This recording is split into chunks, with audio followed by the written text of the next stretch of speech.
시간 우리에게 주시는 하나님의 말씀은 디도서 3장 4절에서부터 7절까지입니다. 제가 받들어 읽겠습니다. 우리 구주 하나님의 자비와 사람 사랑하심이 나타날 때에 우리를 구원하시되 우리가 행한 바 의로운 행위로 말미암지 아니하고 오직 그의 긍휼하심을 따라 중생의 씻음과 성령의 새롭게 하심으로 하셨나니 우리 구주 예수 그리스도로 말미암아 우리에게 그 성령을 풍성히 부어주사 우리로 그의 은혜를 힘입어 의롭다 하심을 얻어 영생의 소망을 따라 상속자가 되게 하려 하심이라. 아멘. 어느덧 신선한 바람이 창가를 스치고 있고요. 하늘을 보면 맑고 청명한 날씨를 보면서 하나님의 계절이 또 한 걸음 다가온 듯한 느낌입니다. 그래서 설교도 성도님들 앞에서 좀 시원하게 했으면 좋겠는데 그렇게 또 시원하게 설교하는 것이 또 쉬운 게 아니라서 제가 제목만이라도 좀 가을 풍경에 맞게 좀 시원함을 느끼시라고 세 가지 빛깔의 하나님 사랑이라는 제목을 붙여봤습니다. 세 가지 빛깔의 하나님 사랑이 있다는 것입니다. 우리 함께 따라하겠습니다. 세 가지 빛깔의 하나님 사랑. 세 가지 빛깔의 하나님 사랑. 어느 주부가 이름을 밝히지 않고 시를 한 편 올렸는데 평범한 말이지만 그러나 생활 속에서 깊이 느낀 그런 절제된 시가 있어서 제가 한번 옮겨봤습니다. 내가 나의 사랑으로 나를 사랑했을 때 참 많이 노력해야 했습니다. 더 나은 내가 되기 위하여. 내가 나의 사랑으로 남편을 사랑했을 때 참 많이 울어야 했습니다. 남편을 나의 사랑으로 만들기 위하여. 내가 나의 사랑으로 아이들을 사랑했을 때 참 많이 화를 내야 했습니다. 아이들을 잘 키워야 한다는 욕심 때문에. 내가 나의 사랑으로 이웃을 사랑했을 때 참 많이 참아야 했습니다. 그들을 사랑해야 한다는 윤리 때문에. 이제는 하나님의 사랑으로 사랑합니다. 더 큰 사랑으로 사랑을 하니 사랑하는 일이 쉬워졌습니다. 사랑하는 일이 기쁨이 됩니다. 사랑하는 일이 감사가 됩니다. 이렇게 썼습니다. 참으로 그 신앙이 아름답고 하나님 사랑이 깊이 깨달아진 성도가 아닌가 생각이 됩니다. 오늘 우리가 읽은 이 디도서 3장의 앞부분에 보면 우리 사람들은 육적으로, 정신적으로, 영적으로도 너무 타락하고 악해져서 도저히 구원이 불가능한 존재다 이렇게 전제를 했어요. 그러나 하나님은 너무나 사람을 사랑하시기 때문에 세 가지의 사랑의 빛깔로 우리 사람을 구원해 주셨습니다. 이렇게 오늘 본문 4절에서부터 7절까지 말씀하고 있습니다. 하나님께서 아버지로서의 사랑, 아들로서의 사랑, 그리고 당신이 영으로 직접 우리 사람의 심령 속에 오셔서 주시는 사랑, 이렇게 세 가지의 방향에서 각각 다른 사랑을 우리에게 베풀어 주셔서 구제불능인 우리에게 구원을 주셨다. 얼마나 깊고 오묘한 말씀인지 모릅니다. 그래서 오늘 본문 속에 하나님의 세 가지 그 빛깔과 같은 아름다운 사랑, 우리 마음에 좀 깊이 담으시고 은혜 받으시는 귀한 시간 되기를 간절히 소원합니다. 세 가지로 말씀을 상고합니다.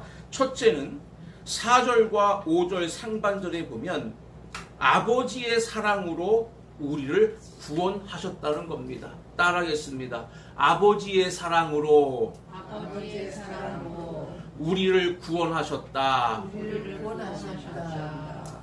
우리 4절을 우리 다 같이 함께 읽겠습니다. 시작.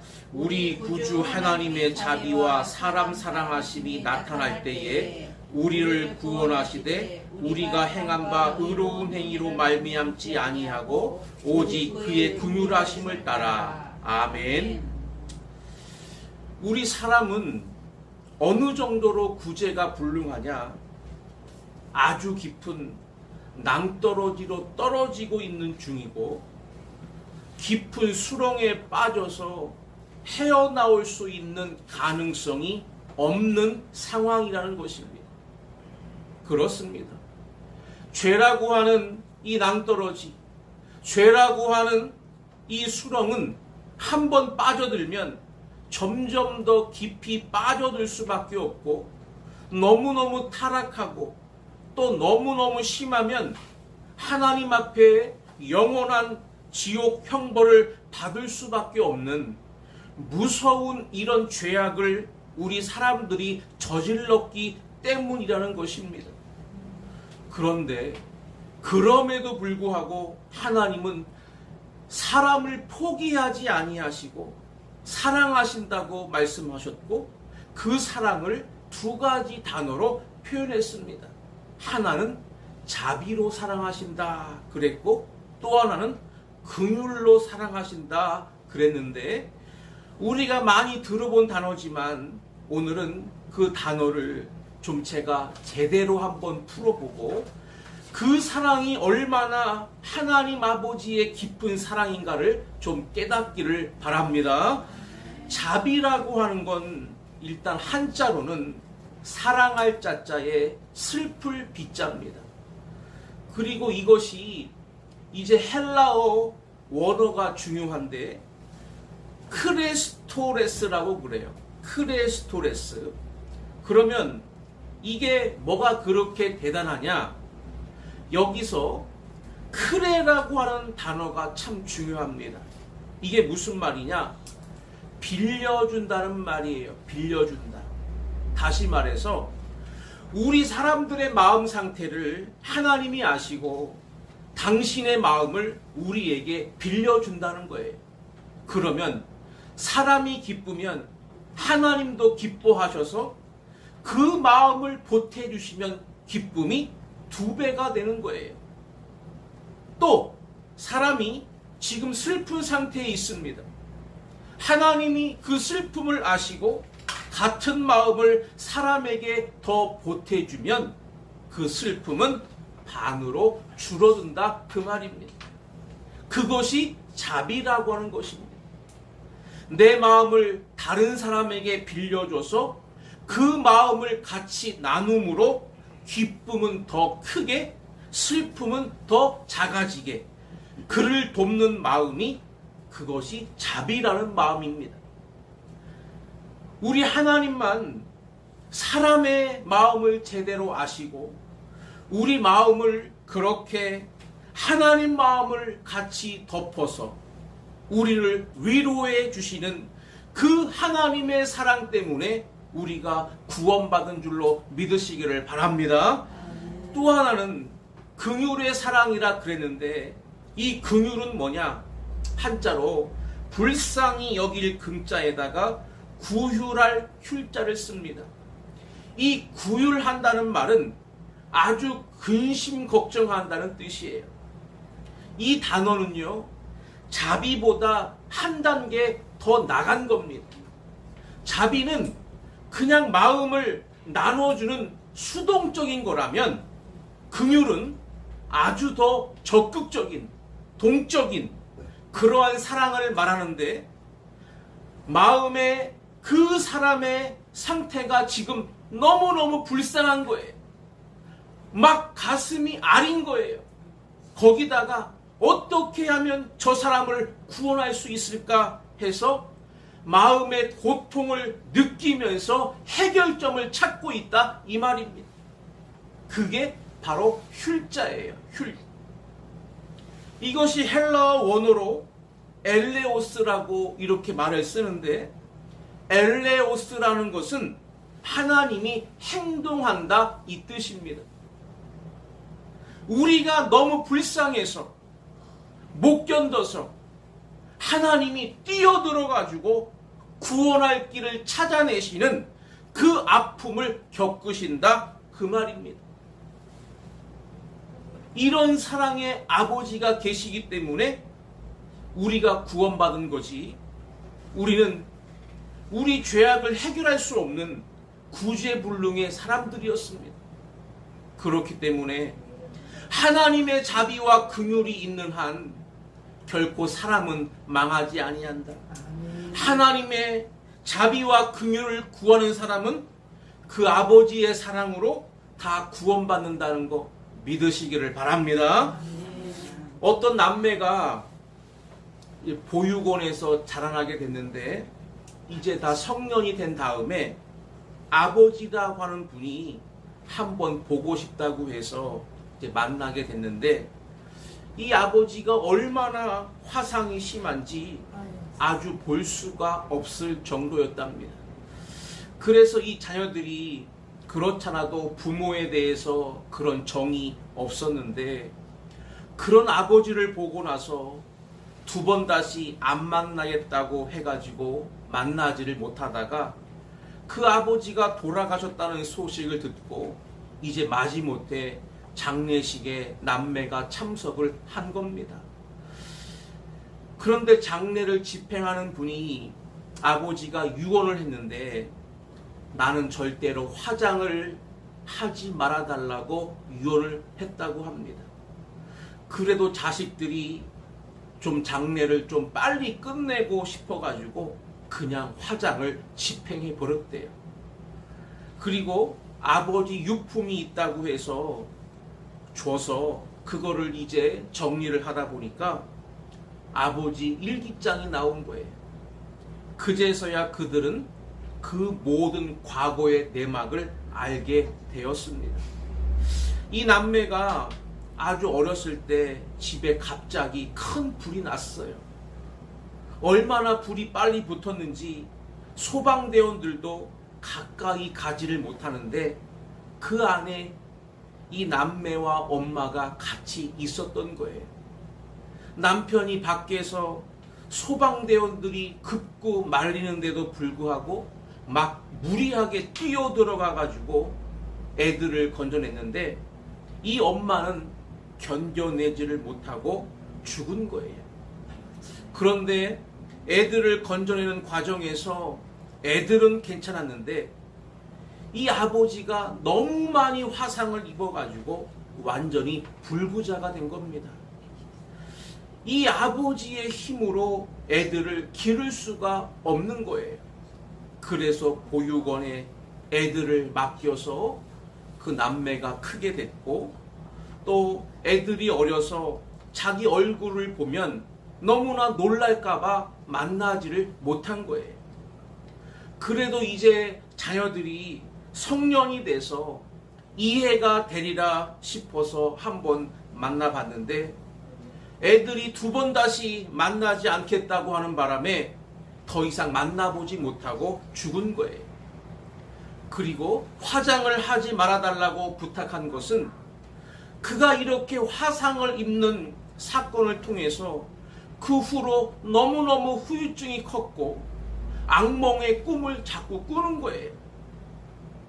막 자기 몸이 불타는 악몽을 너무 많이 겪다 보니까 내가 죽어서까지 또 화장까지 한다는 거는 너무나 처참하다 싶어서 그 자식들에게 마지막 부탁을 했던 거라는 거예요.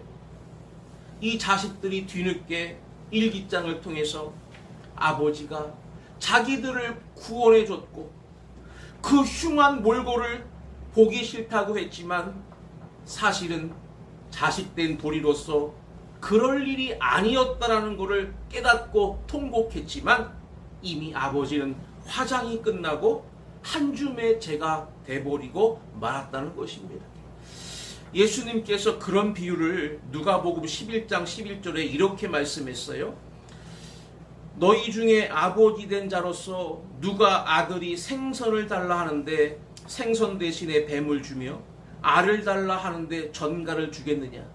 너희가 악할지라도 좋은 것을 자식에게 줄 줄 알거든. 하물며 너희 하늘 아버지께서 구하는 자에게 성령을 주시지 않겠느냐 하시니라. 이렇게 말씀했어요. 부모가 자식을 악하게 하는 자가 없다는 것이요. 하물며 하늘에 계신 아버지가 어찌 구원받고 싶어하는 사람들을 버릴 수가 있겠느냐. 그들이 구원받고 싶다면 가장 좋은 선물 성령까지도 주시지 않겠느냐. 그 아버지의 자비와 긍휼을 꼭 확신하시기를 바랍니다. 두 번째는 5절 중반절과 7절 상반절에 보면 이제 아들의 사랑을 말씀했는데 바로 아들 예수 그리스도의 사랑을 여기에서 말씀했어요. 7절 상반절에 보면 우리로 그의 은혜를 힘입어 의롭다 하심을 얻어 그랬어요.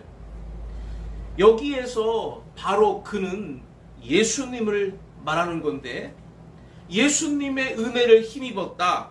이 말은 예수님이 우리에게 대가 없는 너무나 엄청난 선물을 주셨다. 그 뜻입니다. 과연 무엇을 주셨을까? 여기 5절에 보니까 중생의 씻음을 주셨다는 거예요. 씻음을 주셨다.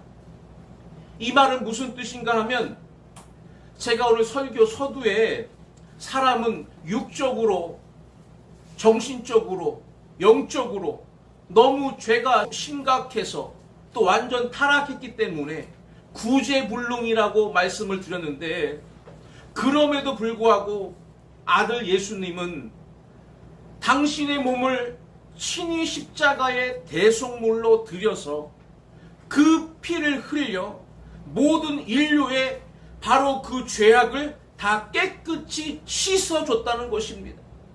저와 여러분, 앞으로 태어날 미래의 우리 모든 사람들까지도 또 우리의 과거로부터 현재와 미래까지 모든 죄를 예수님이 피로 다 우리의 죄를 씻어 주셨다는 사실, 이것이 은혜 중에 은혜인 줄로 믿으시기를 바랍니다.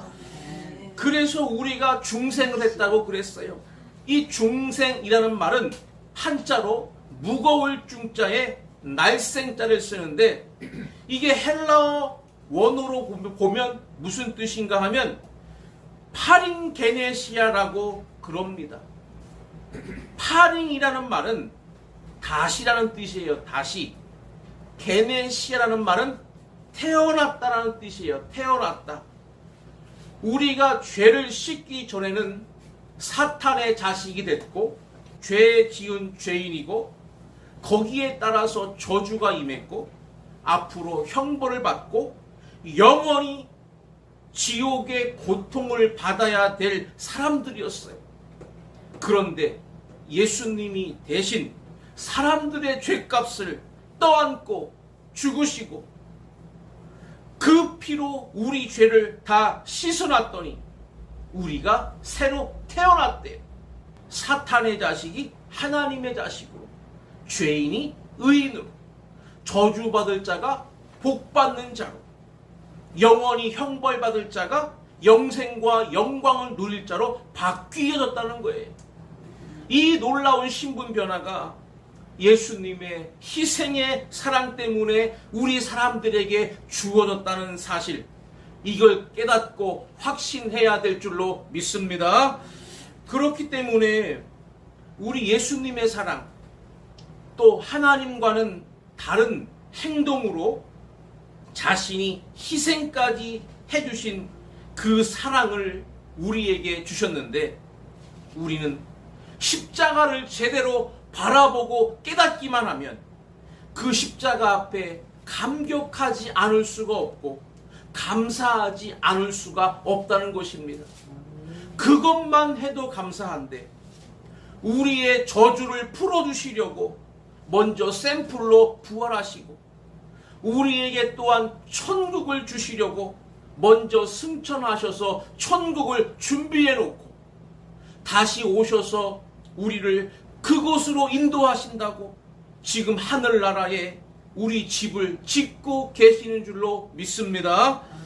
이와 같은 사람, 값으로 우리가 따질 수 없는 이 놀라운 은혜를 힘입어서 우리가 의로운 자가 되고 새로 태어난 자가 돼서 하늘나라의 패스포드를 잡은 줄로 깨달으시기를 바랍니다. 브라질이라고 하는 나라에 사노세라는 곳에 캄포라스라고 하는 도시 한쪽 귀퉁이에 교도소가 있는데요.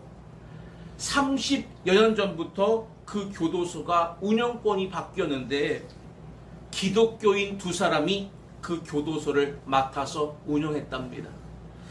그 교도소는 너무나 험악한 곳으로 유명했어요. 살인죄를 저지른 흉악범들만 모여 있는데 맨날 사고가 터지고 막 고문을 하고 아주 소문났던 그런 무서운 교도소였는데 그 후로 너무너무 달라졌다는 거예요. 그래서 조사를 하고 보고서가 올라왔는데 하는 소리가 모든 교도소에 그 죄수들이 다 웃으면서 산다는 거예요. 너무너무 평안하게, 너무너무 자유롭게, 사고 한 건도 없이 교도소가 아닌 마치 무슨 가족들 사는 것처럼 그렇게 살고 있다 하는 보고서가 올라온 거예요. 그래서 어떻게 정말 그렇게 될 수가 있을까 하고 가서 내려가 보니까 교도소가 딱 방 하나만 갇혀 있는 교도소가 있는 거예요. 딱 하나만 잠겨져 있어요. 그것은 과거에 아주 악명 높은 그런 고문을 하던 곳이래요.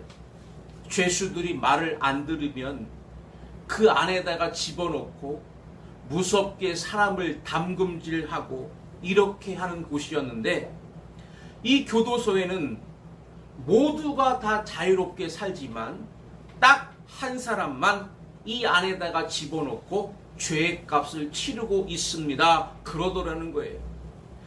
그래서 그 문을 열어보니까 그 안에 십자가 지신 예수님 한 분밖에 없더라는 거예요.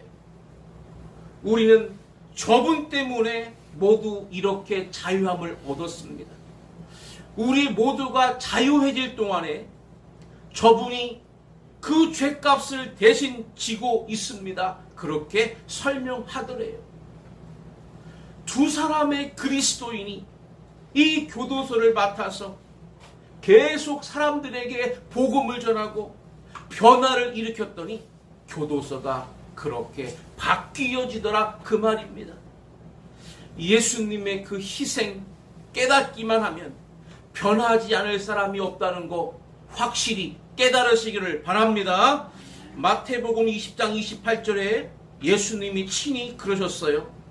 인자가 온 것은 섬김을 받으려 함이 아니라 도리어 섬기려 하고 자기 목숨을 많은 사람의 대속물로 주려 함이니라. 아멘. 세상에 자기를 높이러 오지 않은 사람이 어디 있어요? 세상에 자기를 많은 사람의 대속물로 제물로 바치려고 오신 분이 어디 있어요? 예수님은 말씀하신 대로 그대로 실천하셔서 오늘도 그 대속물이 바로 우리의 죄를 씻고 구원시켜 하나님 자녀 만들어준 줄로 믿으시기를 바랍니다. 마지막 3번째는 5절 하반절부터 7절에 보면 성령의 사랑을 말씀했어요. 따라하겠습니다. 성령의 사랑. 성령의 사랑.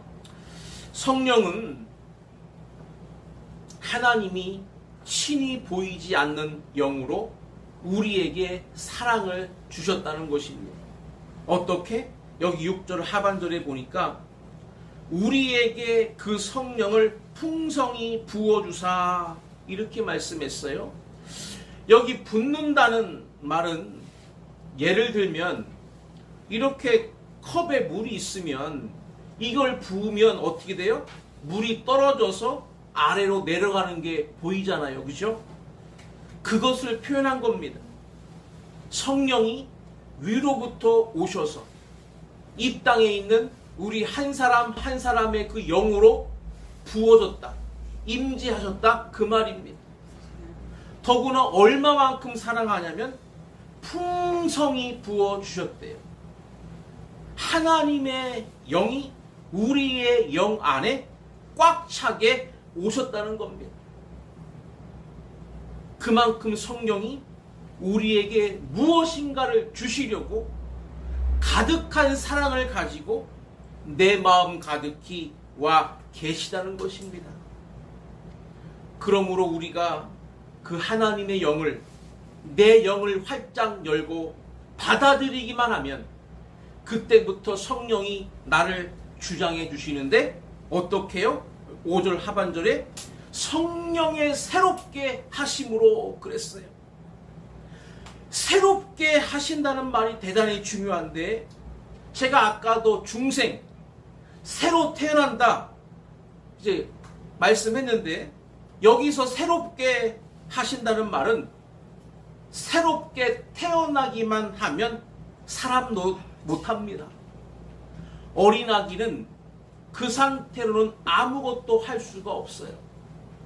아무리 천국의 어린 아기로 태어났다 할지라도 그 상태로는 안 되는 겁니다. 그래서 하나님의 성령이 친히 각 사람의 마음에 들어오셔서 우리를 변화시키는데 어떻게? 새롭게. 이게 헬라어 원어로 아나카이노스라고 부르는데요. 이 아나라는 말은 위를 향하려는 뜻이고 또 카이노스라는 말은 변화시킨다는 뜻이에요. 그러니까 위를 향하여 변화시킨다라는 말은 하나님을 닮아가도록 우리를 성숙시킨다. 우리를 키우신다. 그런 뜻입니다. 하나님의 자비와 긍휼로 우리에게 구원할 길을 열어놓으시고 바로 그 십자가를 친히 짊어지시고 자기를 희생하고 그 피로 우리의 모든 죄를 씻어서 영적인 하나님의 자녀로 태어나게 하시고 성령은 우리 사람들의 영 안에 들어오셔서 그때부터 일평생 우리를 하나님 닮은 꼴로 변화시켜 나가고 계시다. 그 말인 줄로 믿으시기를 바랍니다. 우리가 순종하기만 하면 성령은 우리를 반드시 천국의 훌륭한 성도로 만들어 놓으신다. 그 말입니다. 우리 힘으로 구원받고 우리 힘으로 살아가는 게 아니라 바로 성삼위 하나님이 각양의 색깔로 이렇게 우리를 사랑하셔서 성령은 우리가 천국에 들어갈 때까지 동행해 주시는 줄을 믿으시기를 바랍니다. 그래서 어디까지냐? 7절 하반절에 보면 영생의 소망을 따라 상속자가 되게 하려 하심이라 이렇게 말씀했는데 우리를 얼마나 성숙시키고 키우시냐면 하나님 나라의 상속을 받을 만큼 키워 놓으신다는 거예요. 여러분, 이 상속이라는 말이 얼마나 중요한지 몰라요. 헬라어 원어로 말하면 몫을 나눈다는 뜻이에요. 아버지의 상속자들은 아버지의 몫을 딱 나누어 가지고 자식이 갖는다는 거예요. 자, 그렇다면 우리들이 천국의 상속자라면 어떻게 되겠습니까? 하나님의 몫을 우리가 나눠 갖는다는 거예요. 이런 놀라운 일이 어디 있겠습니까? 하나님의 재산이 얼마인데 그 재산을 우리가 나눠 갖는다는 거예요. 이미 여기서부터 상속권을 받았다는 것입니다. 빨리 가서 나눠야 될 줄로 믿습니다. 15분이라고 하는 연극이 있어요. 어떤 30대 청년이 얼마나 출세를 하려고 노력을 했는지 박사학위를 받으려고 논문을 다 써서 제출했어요. 근데 그 사이에 병이 들어가지고 의사가 진단을 내렸는데 당신은 오늘 죽는다는 거예요. 15분밖에 못 산다는 거예요. 이 사람이 청천벽력이죠. 그래서 이제 죽음을 15분 전에 앞두고 얼마나 남았습니까? 14분 남았습니다. 조금 있다가 얼마나 남았습니까? 13분 남았습니다. 이렇게 그런 죽음을 기다리는 상황이 되었다는 거예요. 그런데 그때 한 통의 속보가 날아왔어요. 그 병실에. 당신의 삼촌이 억만장자였는데 돌아가셔가지고 당신한테 상속이 돌아왔습니다. 그러더래요. 가능합니까? 지금 13분 남았는데 얼마나 남았습니까? 12분 남았습니다. 또 조금 있다가 얼마나 남았습니까? 11분 남았습니다. 점점 시간이 계속 줄어드는데 또 하나의 소식이 들어왔어요. 당신 박사학위 제출한 거 논문 패스해서 당신 학위를 받게 되었습니다. 받을 수 있어요? 얼마나 남았습니까? 10분 남았습니다. 또 조금 있다가 얼마나 남았습니까? 9분 남았습니다. 그런데 또 하나 소식이 들려왔어요. 그가 굉장히 사모하고 꼭 결혼하고 싶었던 여자가 드디어 결혼을 승낙하겠다고 하는 서신이 왔어요. 할 수 있습니까? 얼마나 남았습니까? 이제 7분밖에 안 남았습니다. 그 사람은 7분 후에 죽었대요. 모든 것이 다 물거품이 돼버리고 말았습니다. 그러나 우리 인생은 죽음으로써 모든 것이 끝이지만 그리스도인은 그때부터 새로운 권리가 하나 생긴다는 거예요. 그것이 바로 뭐냐면 천국의 상속권이 죽음으로부터 시작되는 거예요. 우리가 천국을 향해 들어가기 때문에 우리는 당당히 하나님의 몫을 나눌 수 있는 하나님 자녀로서 그때부터 상속권이 발동한다는 사실을 믿으시기를 바랍니다. 우리가 이 땅에서 학위를 받지 못하고 이 땅에서 엄청난 부를 소유하지 못하고 또 자기가 소원하는 아름다운 사람과 결혼을 못할지라도 아무 걱정할 필요가 없어요.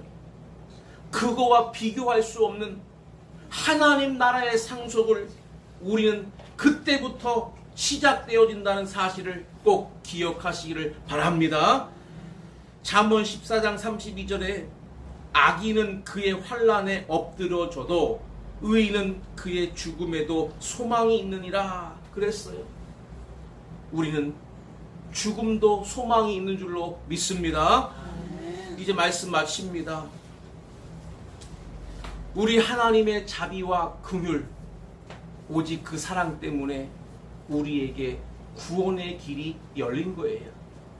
예수님의 십자가 희생의 사랑, 오직 그 은혜로 인해서 우리가 죄를 해결하고 하나님 자녀가 된 거예요. 성령이 우리 마음속에 풍성하게 임하여 천국 갈 때까지 우리를 다듬어 주시고 성숙하게 만들어 주시기에 우리는 천국의 상속자가 되어 그 나라에 반드시 들어가게 해 주신다는 사실을 믿으시기를 바랍니다. 이러한 축복을 꼭 받으시기를 주의 이름으로 간절히 축원합니다.